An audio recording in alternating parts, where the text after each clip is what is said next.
Strap in, boxing fans, because what just went down might be the most explosive build-up we've seen in years. The legendary mastermind of the ring, Floyd Mayweather Jr., is officially stepping into the spotlight once again, and this time, he's squaring up with today's most feared power puncher, Gervonta Davis. For years, whispers of this clash have echoed through the boxing world. Debates, predictions, fantasy matchups, all leading to one burning question: what happens when precision meets raw destruction? Now we finally have the answer. This September, it's happening. Mayweather versus Davis. And the temperature just hit boiling point. Their recent face-off wasn't just tense, it was electric. You could feel the history, the pride, and the unfinished business hanging in the air. Every stare, every word, every subtle smirk added fuel to a rivalry that's been simmering for months. The internet exploded within minutes. Fans can't stop talking about it. Analysts are breaking it down from every angle. The signs were there all along. Davis had been dropping hints, teasing something massive on the horizon. But now that the bout is officially locked in for September, speculation has turned into reality, and the hype has reached another level entirely. This isn't just another fight announcement. It's a generational collision. And when these two finally step into the ring, the entire boxing world will be watching. 7-fight deal, which is music to the ears of many boxing fans. You get to see you in action for several more years. What type of names are we talking about on those 7 names? Whoever you name, they could be in it. If I name some fighters, can you say yes or no? Yep. Shakur Stevenson. Yep. Ryan Garcia. Yep. Devin Haney. Yep. Isaac Cruz. Yeah, but there's 2 people I already beat already, but yeah. Errol Spence. Outside the ring. Floyd Mayweather. Yeah. Yeah. Yeah. September. November. Teofimo Lopez. Yeah. Out of all of those guys, who do you think is the most difficult opponent for you? Floyd Mayweather. Gervonta Davis isn't waiting around. He's locked in and hungry for action. From the moment cameras started rolling, you could see it in his eyes. He's not just preparing for a bout, he's preparing for a war. When he came face-to-face with Floyd Mayweather Jr., the atmosphere instantly shifted. What started as a standard promo appearance turned into a near eruption. Voices sharpened, stares hardened, and in a flash, Davis shot up from his chair, ready to close the distance right there on the spot. Security rushed in before things spiraled out of control. That moment said everything. This tension didn't appear overnight. There's history here, layers of respect, betrayal, pride, and ego all tangled together.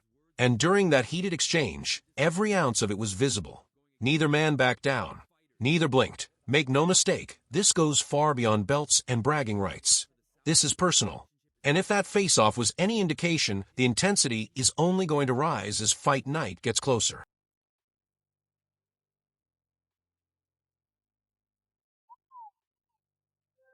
Floyd Mayweather Jr. isn't wasting a second. He's already deep in camp, sharpening his tools, and the latest footage from his workouts is spreading fast across social media. But it's not just the pad work or the defensive drills that have people talking that it's who's standing next to him. Shakur Stevenson, that's right. 2 of the sharpest minds in modern boxing are putting in rounds together. When Mayweather and Stevenson share the same gym space, it's not just training, it's strategy in motion. Footwork, angles, ring IQ. You could only imagine the conversations happening between those sessions. Fans immediately started connecting the dots. If Floyd is preparing with a technician like Shakur, that tells you everything about the blueprint. This isn't random sparring. This feels calculated. When elite defense meets elite precision behind closed doors, something serious is brewing. And whatever they're building in that gym could change everything once the bell rings.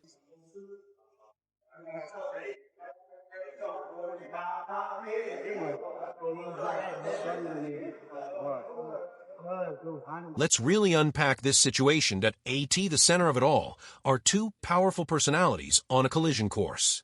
On one side, you've got Floyd Mayweather Jr., the master strategist, the undefeated icon who built his empire by always staying 3 steps ahead. He's spent decades running the show, controlling the narrative and guiding careers, including the rise of Gervonta Davis. But times change. Tank isn't the young prospect looking for direction anymore. He's evolved into a headline act, a knockout machine who commands his own spotlight. And now the dynamic has shifted. This feels less like mentor and protege and more like a power struggle. The student has grown into a force capable of threatening the throne. That's what makes this so explosive. For Floyd, this isn't just another appearance. His reputation has been built on perfection. Untouched, unbeaten. If Davis were to hand him a loss, especially in dramatic fashion, it would shake the foundation of everything he's constructed. Legacies don't get risked lightly, but on the other side, Tank has the opportunity of a lifetime. Defeating Mayweather wouldn't just be a win, it would be a coronation. It would stamp him as the new face of the sport and mark the official passing of the torch. So why would Floyd even entertain this? He's already secured generational wealth. He doesn't need another payday. The motivation runs deeper than money. From Floyd's perspective, this is about principle. He believes he laid the groundwork for Davis's ascent, provided the platform, the exposure, the blueprint. And in his eyes, the respect hasn't matched the contribution. This comeback isn't about chasing headlines. It's about sending a message. A reminder to Tank, and to the entire boxing world, about who built the road they're all walking on. And that's why this fight feels bigger than belts or business. It's pride. It's legacy. It's unfinished business ready to explode under the brightest lights. My thing is, I've always been there for him from day one. We had a game plan, and my game plan was to help him become world champion and take things to that next level. And I've always been there for him. And just over the years, you can see I've always been positive, always said great things about him, always pushed him to be great. And but over the years, it's constantly going on the internet, take a shot at Floyd, take a shot at Floyd, take a shot at Floyd. Constantly be disrespectful, when all I ever been was respectful to try to help this fighter go as far as he could possibly go. That's all I ever did. When you really step back and look at it, the situation feels almost unbelievable. Floyd Mayweather Jr. has publicly said he supports Gervonta Davis.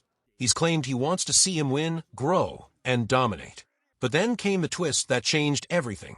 Instead of standing firmly in Tank's corner, Floyd was spotted offering strategic advice to one of Tank's opponents. Not just casual words either, detailed breakdowns on how to neutralize him. And when Frank Martin entered the picture, things escalated even further. Floyd didn't just talk, he trained alongside him. Imagine how that looks from Tank's perspective, that it's one thing to outgrow your mentor. It's another thing entirely to watch that mentor actively assist the person trying to beat you. That kind of move doesn't just raise eyebrows, it creates friction. The trust starts to crack. The loyalty gets questioned. In boxing, alliances matter. Guidance matters. And when the man who once helped shape your path begins sharing insights with your rivals, it's almost guaranteed to ignite tension. This isn't just business politics anymore. It's personal feelings layered over professional competition. And that combination is exactly why the rivalry between Floyd and Tank keeps getting more intense. Talking about doing the pad work with Floyd, and he said you got the speed and the power to be a world champ. What did that do for your confidence? You can hear that from anybody, but Floyd is Floyd. It was just motivation, because at that time too, man, I ain't had that IQ that I got now. So at that point, I was just really going off natural athleticism. So for him to tell me at that time, getting deeper in my bag, trying to understand the game. It's not like basketball where you got to depend on people. It's not like football. Like the work that you put in reflects directly with your results. People don't even know the amount of hours that y'all put into this. We ain't got no backup. We got a bad day. But when fight night arrived, all that extra guidance didn't change the outcome. Despite the strategy sessions and shared gym time, Frank Martin couldn't solve the puzzle standing in front of him. When the bell rang, it was the same story we've seen before. Gervonta Davis found his moment, and once he connects clean, everything shifts in an instant. Preparation can sharpen you. Advice can give you confidence. But Tank's power is the ultimate equalizer. And just like many who stepped into the ring before him, Martin learned the hard way that one lapse in focus is all it takes. In the end, the results spoke louder than any pre-fight training narrative ever could. Oh, left uppercut. That's it. Down goes Martin! Mamma mia! After the dust settled, Gervonta Davis wasn't in the mood to stay quiet. He came out swinging, not with punches, but with accusations. According to Tank, things behind the scenes went way beyond business disagreements. He claimed that Floyd Mayweather Jr. had people keeping tabs on him during his training runs. Not just casual check-ins, actual surveillance. That revelation caught everyone off guard. If true, that's not mentorship. That's mistrust. And you could hear the frustration in Tank's voice. For a fighter who values independence and control over his own path, the idea of being watched like that clearly didn't sit well. This wasn't just about contracts or career direction anymore. It became about privacy, loyalty, and respect. And once those lines are crossed, there's no easy way back. Whatever was left of their partnership, it sounds like it shattered right there. At 7 o'clock in the morning, Friday, he told Frank that he was giving Frank tips and stuff like that. I seen his people's drive by while I was running. It's cool. It's all right. I don't really think too much of it. He's not gonna hurt me. You know what I mean? So it's good to be with him than be cool with him because he can do some crazy stuff. He'll picture him sit back. Tensions didn't stop there. Another move that pushed Gervonta Davis closer to sending that must-sign contract across the table was what happened inside Mayweather Promotions.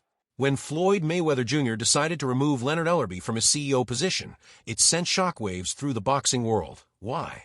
Because Ellerbe had publicly supported Tank, especially during the build-up to the Martin fight. He backed Davis, stood in his corner, and didn't shy away from showing loyalty. That reportedly didn't sit well with Floyd. From Mayweather's perspective, he was making a business decision. From Tank's point of view, it looked personal, and that struck a nerve. Davis didn't keep his emotions bottled up either. During a heated exchange with Errol Spence Jr., Tank made it clear he had strong feelings about how everything played out. The frustration was obvious. To him, it wasn't just about executive reshuffling, it was about choosing sides. All of it added more fuel to an already burning rivalry. By that stage, the gloves weren't just coming off in the ring. They were off everywhere. What dirt? What's the name of it? I'm not see guy, your people. Y'all all stepping, huh? Bring that, man. Nigga, where Derek at? I don't know. You don't like Frank. What that mean? I love Lemon. I don't like Floyd, motherfucker.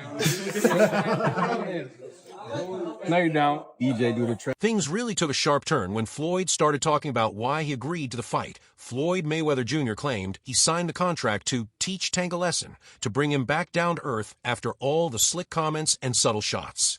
According to Floyd, this was about discipline and respect, but that explanation didn't convince everyone, because not long after, Gervonta Davis dropped a bombshell of his own.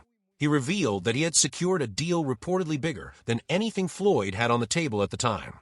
And once that news hit the streets, the narrative shifted instantly. Anyone who knows Floyd understands one thing: pride has always been central to his brand. His image has been built on being the top earner, the headline attraction, the standard everyone else measures themselves against.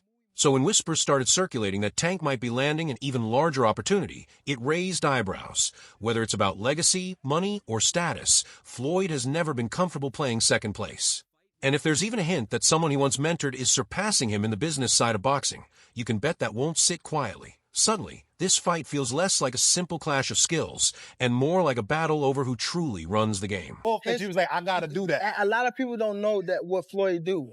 He said. So you feel like it was a sub, like he was subbing you, like, he was going at me. He was going at me, Yeah. and I knew for sure he was going at me. That's why I went at him. There's no reason for me to go at Floyd. Yeah, that's what I was thinking. Cause it's weird. I feel like y'all got, I would say love and hate, but it's been like the last interview you showed them love. This week it was whatever. But is that sometimes like, you know, is it just like big bro, little bro seeing things different, or what is it to you? No, Floyd don't never. He felt as though I'm at that point where as though I passed him.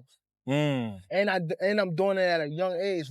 Like when Floyd was 29, you'll see, bro. Yeah. That deal that I'm talking about. Yeah. Oh, that's a part of this deal. He don't know about that yet.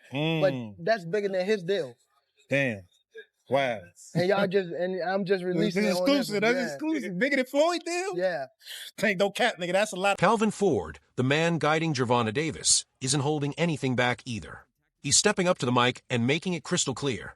When Tank hits the ring, karma will do its work. Ford predicts a fast, decisive outcome, a scenario where Floyd doesn't even see it coming, crashing to the canvas before he can fully react. This isn't just hype talk.